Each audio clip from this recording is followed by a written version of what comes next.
24 വർഷം മുൻപ് തിയേറ്ററിലെത്തിയ ദേവദൂതൻ സിനിമ ഇപ്പോൾ വീണ്ടും തരംഗമാകുന്നു. അതായത് കാലത്തെ അതിജീവിച്ച് ചരിത്രം സൃഷ്ടിച്ച ചിത്രമായിരിക്കുകയാണ്. നൂതന സാങ്കേതിക വിദ്യയുടെ സഹായത്തോടെ പുതുപുത്തൻ സിനിമയായി ഒരുക്കിയ ദേവദൂതൻ ബിഗ് സ്ക്രീനിൽ മാജിക് തീർക്കുന്നുവെന്നാണ് കണ്ടിറങ്ങിയ പ്രേക്ഷകർ പറയുന്നത്.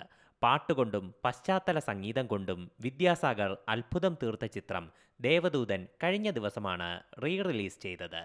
OTT പ്ലേയുടെ റിപ്പോർട്ട് പ്രകാരം ദേവദൂതൻ ആദ്യ ദിനം 50 ലക്ഷം സ്വന്തമാക്കിയിരുന്നു. കേരള ബോക്സ് ഓഫീസിൽ മാത്രം 30 ലക്ഷമാണ് നേടിയിരിക്കുന്നത്. ബാക്കി 20 ലക്ഷം ഇന്ത്യയുടെ മറ്റ് ഭാഗങ്ങളിൽ നിന്നും GCC രാജ്യങ്ങളിൽ നിന്നുമുള്ള കളക്ഷനാണ്.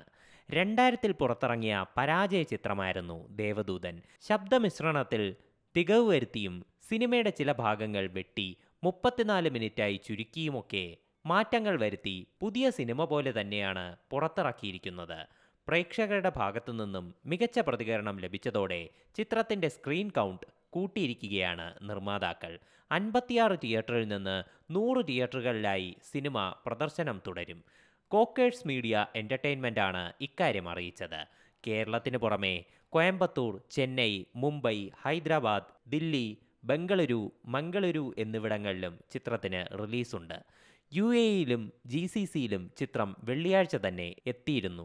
സിനിമ 24 വർഷത്തിന് ശേഷം ഇത്തരത്തിൽ പ്രേക്ഷകർ ഏറ്റെടുക്കുമെന്ന് കരുതിയിരുന്നില്ലെന്ന് സിബി മലയിലും പറഞ്ഞു.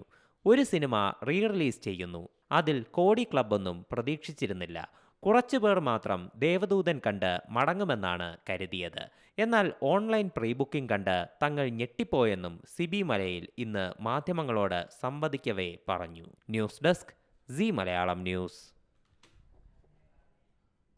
പുതിയ വാർത്തകളും വിശേഷങ്ങളും ഇനി വിരൽ തുമ്പിൽ. എല്ലാ ഡിജിറ്റൽ പ്ലാറ്റ്ഫോമുകളിലും ഇപ്പോൾ സി മലയാളം ന്യൂസ് ലഭ്യം.